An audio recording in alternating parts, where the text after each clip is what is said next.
welcome to Conversations with Sarah. Today I'm joined by Katie and Jemma from Katie's Kitchen Table to have a conversation about community support. Welcome. Thank you. Thanks for having us, Sarah. Thank you so much for joining me. I'm really excited. I've been following your page. I'm really excited to kind of have a conversation about what Katie's Kitchen Table is and what you have been up to. So as people are listening, there's Katie and Jemma here. So Katie and Jemma, would you like to introduce yourselves? Right, well, I'm Katie. I'm the creator, I guess, of Katie's Kitchen Table. I'm the face of it. Is that the right thing to say? Yeah. And this is Jemma. Hi, so I'm Jemma. I'm kind of Katie's PA, organizer of life. I kind of like schedule the posts and stuff and make sure it makes sense. Her posh title is content director. Yeah, and I think from the conversations that we've had organising this, that Jemma, you're selling yourself a little bit short, and you perhaps do a little bit more than that. And maybe as we talk through, you'll feel a bit more comfortable sharing. How was Katie's Kitchen Table born? So in the pandemic, I was lucky enough to be contacted by one of my friends who's a patron for a charity called Paston Farm Community Foundation. And in my other life, I am a teacher. And she said, look, can we get some support out there for parents at the moment with homeschooling, the kind of mental health side of it, not just the academic. So I started doing weekly videos, and they were far more popular than I ever imagined. I'm just a girl from Cambridgeshire sitting on a computer just giving my opinion or my advice, really. And then as we were coming sort of out of lockdown, I was having a conversation with Jemma, and I was like, do you know what, like, I want to make a space somewhere that is safe for people to come and have support in any kind of anything in life, not just limited to education, not just limited to parenting, or somewhere where we can grow as a community, somewhere where we can share happiness, but we can also share sadness, somewhere we can people can come and be, in this time of the pandemic, but also in the future as well. Yeah, and I think that's one of the things I enjoy about you, because it's very similar to like my ethos, my philosophy, and the things that I'm trying to achieve in the world. And I think you said it quite beautifully: a place to come and be. Yeah, and that is what I experience of your space. Our space is really one of the things that I'm really passionate about, and Jemma is as well, which is why we work so well together, is inclusivity. And my page is for everyone, and I say that from the absolute bottom of my heart. I don't, the page isn't specifically for, I'm a woman coming up to 40, Gemma's a woman in her 20s. It's for men, women, it's for anybody that wants to join it. And that's one of the great things, isn't it? So I like that you've started using daily songs. They've become a really big part of your page. And I love that, because I hate it. Well, I don't hate it, but it's so stressful because trying to think of a song and then trying to remember the songs that you have covered, songs that won't kind of offend people, or kind of, we have to be careful about language and things like that. It can be a nightmare, but it is great. Because I'm so like, Jemma, I love this song, put it out there. And she's like, oh, I've never even heard of it. And I'm like, that's because you're a baby and you need to really up your 80s music knowledge right now.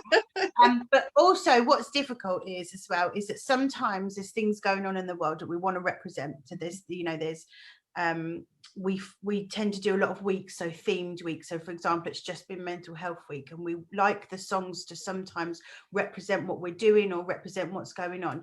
And I think what is difficult is that the songs you really like sometimes can be like, they might all like, oh, I love a sad song, Sarah. I love a sad song. They don't make me sad. Because I just like them, but you've got to be conscious of kind of what you're putting out. But it's been a real popular part of the table, and what I like about it is that it gets people talking. So it gets people, I love this song, I love this song, and suddenly we've got comments from people who we know have never met, maybe we've never met, but there's that mutual kind of appreciation for the music, which is what the table's about, bringing people together, making people talk. And they're finding that common ground and that community of, there's someone else out there that that enjoys something that I do. It does. Even something that on the surface seems quite small is quite powerful, and music, I think, is incredibly powerful. And like you say, it evokes emotion, and sometimes we need sad songs.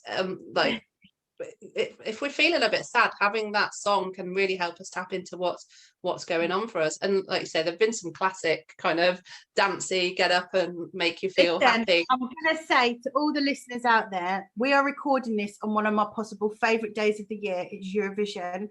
Jemma is having a pure Eurovision experience tonight. She's going to be exposed to all sorts of music genres. We're going to be posting songs from Eurovision history throughout the day. And if you're listening to this after Eurovision, go back and listen, because it's an education right there today. Yeah, you're in for a treat, Jemma. Feelings.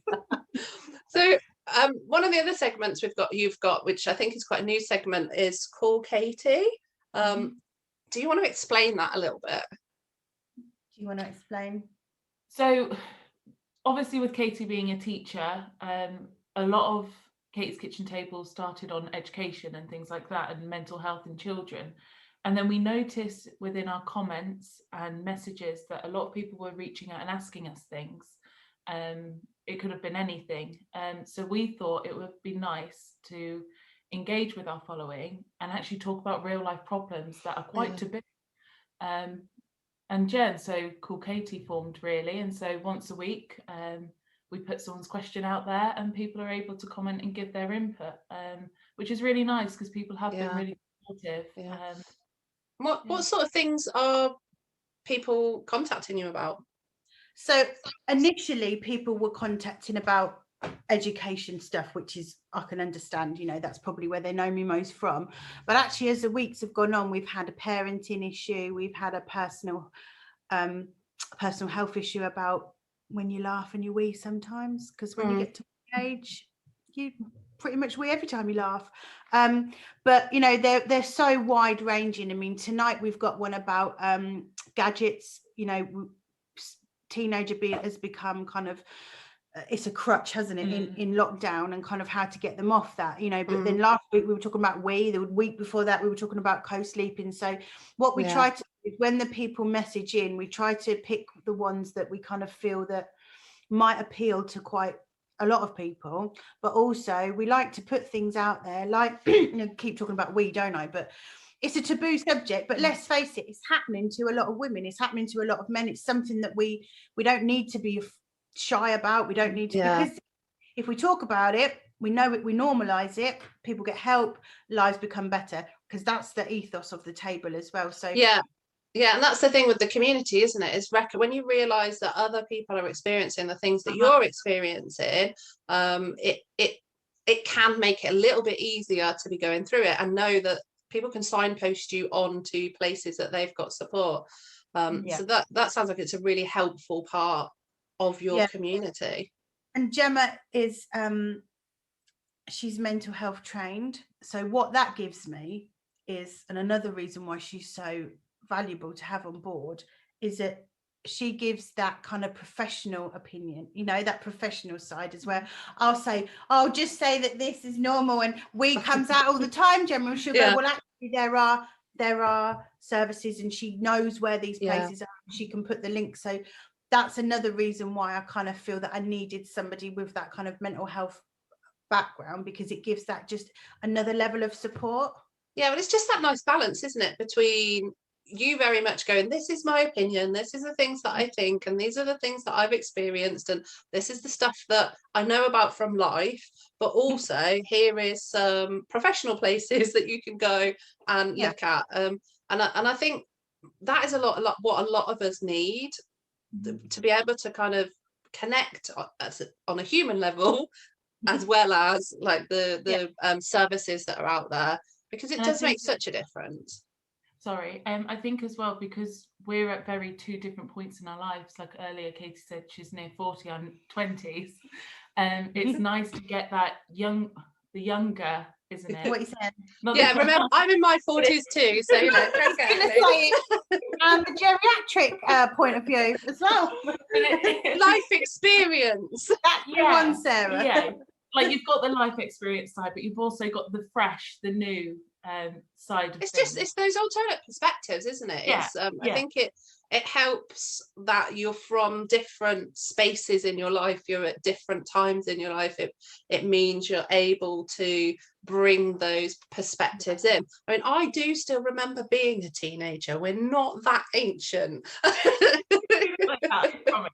I actually said to Gemma this morning, are you old enough to remember the bill? And she was like, yeah. And I was like, right, okay. No, like, the new bill, not the bill like we know it. I feel like a patronizer all the time. I was going, do you remember? Or, are you young enough to know about that? But yeah, but what it's also given as well, I think, is a dimension to our followers, because what's happened is, obviously you start off, don't you, with real supportive friends and family. And actually, I think we both can't express how grateful we are for the support from the people we know. But what it's done is Jemma brings a complete different demographic of followers that I bring, and then that has then brought a complete, a new set of people. So we're growing from two kind of sides, if you like, and I really like that. But it just shows that a lot of these issues are multi-generational.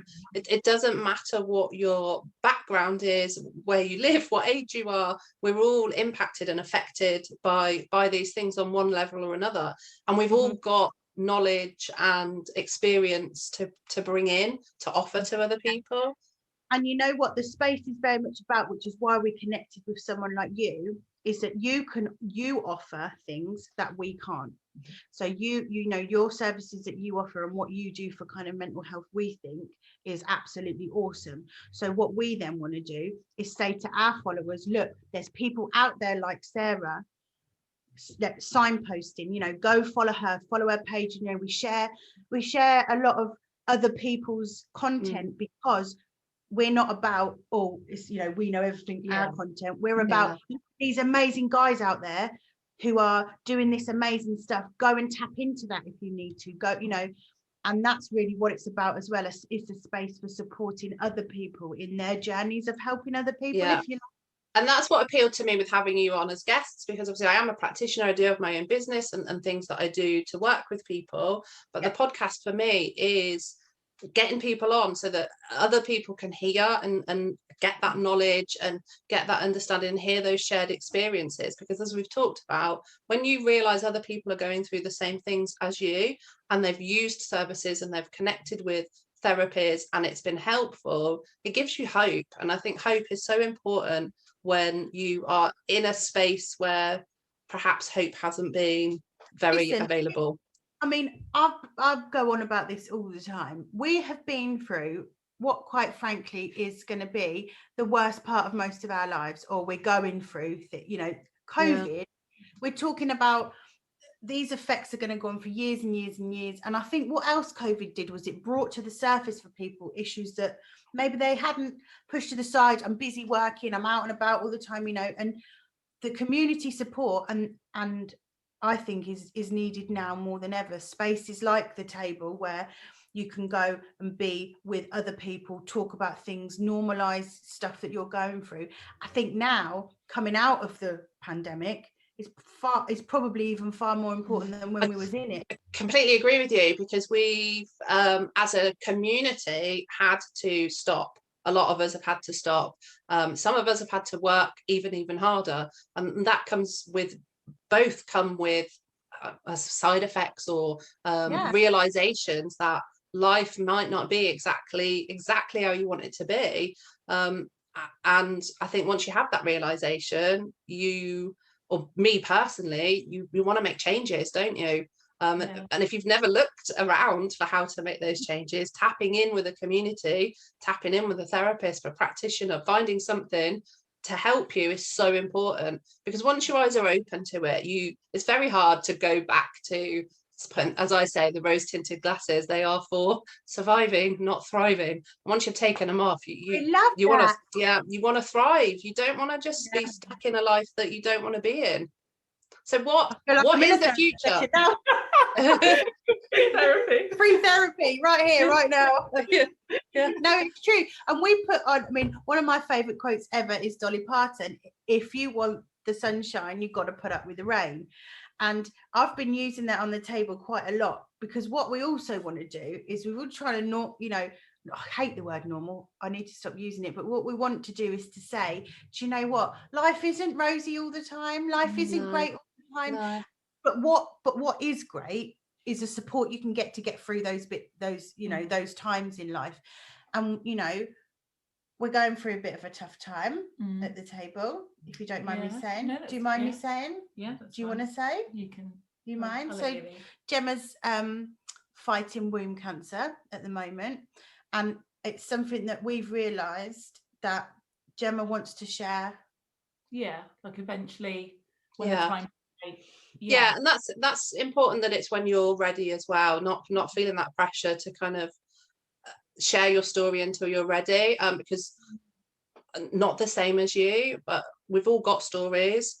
Exactly. And sharing them does help, absolutely does help, but it has to be not at the cost of your own mental health and emotional health as well. Which is something that we've found through Cool Katie, in the sense of like people are able to reach out, they're able to tell a snippet of a story. For example, we'll use the toilet. So the person in question was able to say, look, I wee myself. Yeah. And not feel embarrassed, that it was a safe space. There was no judgment. Nobody laughed at her. If anything, everybody supported her and rallied round. Yeah. So it's nice that the Cool Katie exists, because people can safely tell their stories. Yeah. And I think because you shared your story, so on the table, what you've done is you've empowered people, because I have seen an uptake in kind of people on our mental health pages and our support pages. I mean, this girl's already raised £500. I mean, do you know what I mean? And that's amazing. It's crazy. Well done. First thing she does is she goes, no, I'm not accepting this. I'm going to go out and, you know, I'm going to help other people with it. Yeah. You put your story on the table, and that already is helping other people, you know, coming on there. And I think that as we grow and as we expand, and you know, that's what we want. I think that's what we want more of, don't you? That sort of. And I think with Katie's Kitchen Table, it very much is that a problem shared is a problem halved. Yeah. Because you do notice the difference in, because obviously you get people in your messages and things, and you notice the difference when somebody's put a comment, or they've put a message, or they've reached out and said something. You notice the difference in the fact that their problem feels a lot less small, like bigger now. It feels so and I would agree with you. I've got a private community space on Facebook, and I share my human side in there, and I think it does make a difference, because it's very easy as practitioners to hold yourself up as some kind of perfect human.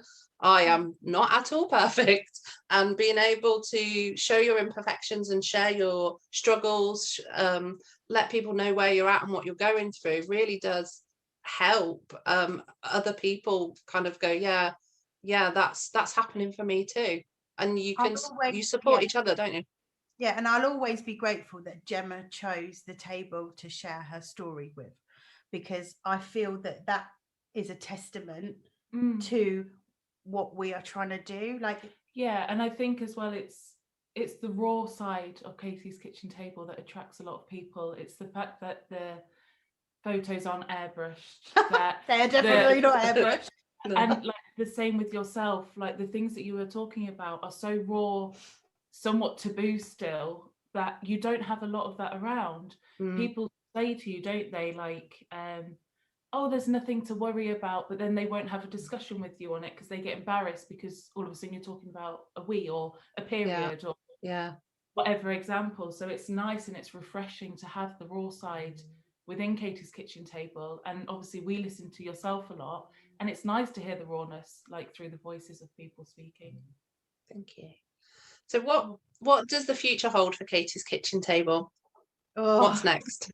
Well, we are currently brainstorming, aren't we? What the future really ideally for us is that we just want to grow the community and then give the community what they want. We see ourselves as a kind of, we're like the platform, and then we want to give people the kind of the power to go and do it for themselves. We're kind of thinking at the moment that we've got an event coming up in September where we're literally going out to an event and we're just saying to like any of our followers, if you're worried about going out on your own, or if you are somebody who maybe feels alone and you think, do you know what, I'd love a night out, but I don't know anyone. We're trying to kind of organize that kind of social interaction. And I think what we would like is that it will always be online. Don't get me wrong. Online is where we are comfortable with home, but actually that real life connection. Bringing it out into the world a little bit more. Yeah. And for me as well, I want to make taboo not taboo anymore. Yeah. Especially as a younger woman, especially as a parent. Yet coming out of this pandemic, one thing that I have realised is that things are still so taboo. I'd like to change that. So I hope that we can do that going into the future. Just gonna keep and as well, we're just gonna keep being real, being, you know, we're not interested in, like, people say to me like, oh, do you want to make money from it so you don't have to work? It's not about making money. This is about, like, if you're like, this is completely about making connections with people and helping people, getting people through. And it's not a business. It isn't a business. And that's not to say that, you know, one day I wouldn't like to devote all my time to it, but do you know what, that's not what it's for. That's the thing though, isn't it? It's a calling, and that's exactly it. Very much for this. Yes, it goes alongside my business, but a lot of time and energy goes into it, even with the limited production that I do. I wouldn't it's done from a place of, I just woke up one day with like, I need to share all this stuff in my head, and I need to help other people share things. And I feel like it's very much the same for you. It's that this is going on in the world. I need to be doing something about it. Yeah, if it's in you, I think, and you are like that, like, I couldn't sit in the pandemic and just, I had to do something. That was my coping mechanism. And I talked about this on the radio show because that's my pug snoring, by the way. If anyone's listening, I don't have a wind problem. I've got a pug who sits underneath the table and he snores every time. And I'm not even going to edit this bit out. This is staying in. Keep it in, real life. But the guy on the radio said to me, was Katie's kitchen table your coping mechanism? And I'd never thought of it like that before. And actually, I think it got me through the pandemic, and it was knowing that I wasn't just in that time, like, I had to carry on helping people. I had to carry on doing something, and the pandemic had to have some, like, it had to have meaning for me, because I'm that's very much like that. And and I think it was my therapy in the pandemic. And I think, would it be fair to say it gave you something to... Yeah, definitely. It gave me something to do. Well, I had a lot to do. Now. I did have a lot to do. But it gives you that, like, oh my gosh, you get to do this today. Or it gave you that difference of your days. It didn't make every day the same. But like you said earlier, there's a lot more that goes into creating spaces like this than what people think. Yeah, a lot more than I imagined. I couldn't do the table without Jemma. Let's put the cold hard facts down right now. So I literally am, I would say, and I can say this quite from experience in my education background, I think I have traits of adult ADHD at times. So I am all over the shop. So if you imagine a computer, Gemma's just seen my computer and she's gone mad at me. There's like 50 million tabs open, but it works in my brain because I can click and... But what Jemma does is she literally organises it. She literally makes it all work. And Katie's kitchen table wouldn't be fluid. It wouldn't be consistent. It wouldn't be organised if it wasn't for her. And that's why I needed a content director, because I can't do that. And I know my limits and my strengths. My strengths is this talking and, you know, but Jemma is amazing. Like, she always reminds me that, you know, it's amazing. It's like having, I don't know, it's a little bit like PA, but it's awesome. And I think that's why it works. We do work well together. And it sounds like you've made that connection, that community connection that you guys needed as well as bringing it out there into the world for everybody else. Yeah, definitely. We've got a friendship now that we never had before, that was born out of, I need some help on this kitchen table, who can help me? But Jemma is now a lifelong friend of mine. So even if nothing else comes from Katie's kitchen table ever again, I've got a lifelong friend, haven't I? So win-win. Yeah, exactly. And that's what I'm finding with that. But it's a beautiful thing. That's the thing that I've loved about doing this is I've connected with therapists all over the world, interesting people, wellbeing practitioners that had I not gone, oh, I'm going to do this thing, I probably would have never connected with, because I didn't need to. Yeah. So it's been amazing, and it's I've built community from that, and there's some other projects that we're working on, with the community of people that I've come into contact with. So hopefully, between Katie's Kitchen Table, platforms like myself, we are just sprinkling that little bit of love out into the world and helping it be a healthier, happier place. And you know what? People are so hung up, aren't they, nowadays, on like, oh, she's got more followers than me. Oh, she's done this, she's done that. Literally, I do want everyone to win, because when everyone wins, we all win. Exactly. And I think we're all strong women making these connections. And it is women. And I'm not saying that to man bash. I'm not, I've been accused of being a feminist and only covering female topics and this and that. Do you know what I mean? That can be an entirely different podcast, I think, because if I start on that, we'll be here for hours. Listen, I'll sit down with you on that, because I could talk about that for years. But at the moment, there is an empowerment and there is a movement of strong women who are coming together saying, we want a community to help everyone. We want this. There's obviously a need out there, isn't there? Because so many of us are starting up, we're making connections, we're making things happen. And I think it's an actual really exciting time.